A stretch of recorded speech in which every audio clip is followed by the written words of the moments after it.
海关总署统计显示，2022年全年中美贸易额同比增长0.6%，达到7594.27亿美元。美国前财长保尔森26号在外交杂志发文称，美国人受益于世界往来，中国仍将是一个巨大市场。大规模脱钩是无稽之谈。实际上，同在经济上与中国脱钩或去一体化恰恰相反，许多国家正在深化对华贸易。或许这正是中国在2020年超越美国成为欧盟最大贸易伙伴的原因。中国正重新开放边境，向世界各国抛出橄榄枝，寻求外国资本和投资以重启经济。保尔森认为，华盛顿需要对美中对话持公平开放的态度，为加强协调，中美决策制定者应更频繁地会面，并更坦诚地交流。保尔森强调，美国正尝试组织一个志同道合的国家联盟，以制衡并向中国施压，但这种战略并不起作用，会伤害美国和中国。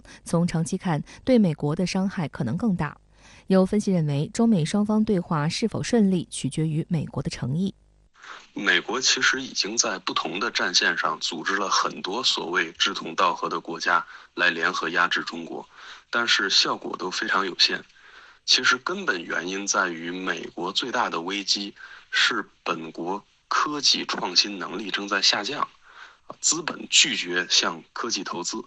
这就导致美国的利益增量不足，所以才会反过来和其他国家反向的争夺利益的存量。中美竞争其实只是美国和全世界竞争的一个重要组成部分。所以布林肯访华也许有利于中美巩固一下竞争的底线，但是要从根本上扭转中美关系，尤其是美国对华战略要有一个全面转型，恐怕还需要美国自己去创造更多的良性的利益空间。相关话题来连线特约评论员管瑶。管先生您好。外界普遍预期，美国国务卿布林肯中东行结束后可能会开启访华行程，这也是今天外交部兔年首场记者会的提问焦点。那么您对此有何前瞻？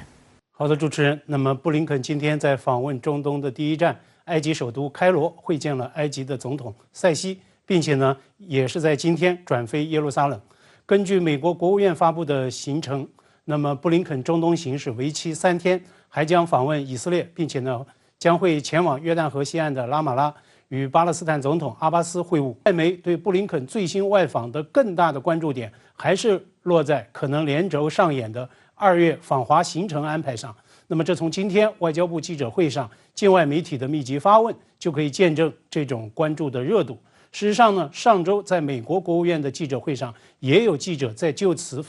提问。那么，发言人帕特尔虽然没有正面回应，但是呢，他用了一个 soon 的这个提法，强调布林肯希望对华访问很快就能成行。目前呢，中美都没有官宣布林肯的访华行期，但是呢，我个人认同外媒的预判，布林肯结束中东行之后，开启国务卿任内的首次访华行程，那么这是一个大概率的事件，也是势在必行的外交安排。为什么说势在必行？为什么国际媒体如此关注布林肯的访华行程？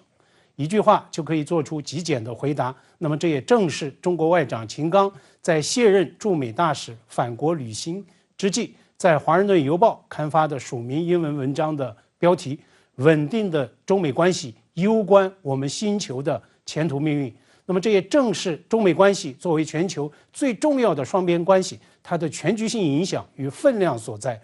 中美元首去年11月在印尼巴厘岛举行面对面会晤之后，就稳定中美关系达成了一系列的共识，美方做出了4不4无意的最新的承诺。那么两位元首也都同意双方外交团队保持战略沟通，开展经常性的磋商。那么打个不恰当的比方，在执行层面落实元首共识，推动中美关系重回正轨，两位外长是第一责任人。而且呢，秦刚在中国驻美大使任上获提拔出任外长，履新也不过1个月，中美外长通过当面会晤深入沟通，建立健康稳定的工作关系。实际上，这也正是全世界最重要双边关系它的刚需。如果布林肯如愿访华，那么此访将聚焦哪些重点议程？布林肯如果访华成行，那么这是他就任国务卿之后的首次访华行程。但是请注意，今年已经是他就任美国国务卿的第3个年头了。所以啊，就中美关系的分量之重与外溢影响而言，这是布林肯势在必行的访问，这更是迟来的一次访问。秦刚告别大使任期，也是告别美国的文章，以此呢作为标题，稳定的中美关系攸关我们星球的前途命运。实际上，这隐含了这样一个判断：至少在现阶段，全世界最重要双边关系还谈不上稳定，甚至可以说，全球动荡变革期里的世界之变、时代之变与历史之变，中美关系一段时间以来的动荡波折、博弈挑战，正是这3变的一个集中的尖锐的体现。中美关系的最大挑战当然是台湾问题，是英刊《经济学人》在封面标题中标签化加注全世界最危险地方的台海。去年在长达3个多小时的习拜会中，中国元首阐述得非常透彻，这是一以贯之的大国的立场。台湾问题是中国核心利益中的核心，是中美关系政治基础中的基础，是中美关系第一条不可逾越的红线。但是呢，不得不指出，美方某些个政客、将领乃至某些个政治势力，恰恰在以各种的方式与名目，在试图冲撞、挑战这条不可逾越的红线。去年8月，美国时任众议长佩洛西悍然顶风登台，就给中美关系带来了空前的冲击。那么，在国会喧嚣吵闹声中，接棒众议长的麦卡锡被公认一上任就跛脚了。他会不会效法前任重施故技？外界呢密切关注。美国军界也不时有各种级别的将领跳出来，炮制所谓中美必有一战论，制造各种吸睛的所谓战期噱头。中央外事办主任王毅去年底在卸任外长之前，曾与布林肯最后一次通话。王毅特别告诫，美方不能一边要对话，一边搞遏制，一边谈合作，一边捅刀子，尤其不能以切香肠的方式不断挑战红线。那么布林肯如期来华的话，相信新外长秦刚在和他会面时，也会再度清晰阐释，坚决反对美方哪些个挑战红线的最危险的切香肠行径。中方同样关切拜登总统在元首会晤中强调的，美方不支持台独，也不支持2个中国、一中一台，无意同中国发生冲突等等，如何落实转化为美国具体可验证的政策实践。就美国与日核达成所谓协议，限制对华高端芯片制造设备出口，今天外交部发言人回应，坚决反对将科技经贸问题政治化。您对此又是如何看？现在我们知道，拜登上台之后一直在积极构筑所谓芯片4方联盟，包括美日韩以及中国台湾，主要涉及到芯片领域。而最新披露的这所谓美日核3方协议，则是卡位高端芯片制造设备。所以美国在芯片等尖端核心技术领域对华封堵卡，就是全方位全产业链的系统行为。必须要强调，最新协议是美方一意孤行、胁迫施压的结果。日本首相岸田文雄与荷兰首相吕特本月前后脚进白宫，拜登与他俩会谈的焦点议程之一，就是要推动对华芯片产业链围堵设限。今天路透社发自东京的电稿标题说 ，Japan's chip equipment makers in the dark about new China export restrictions。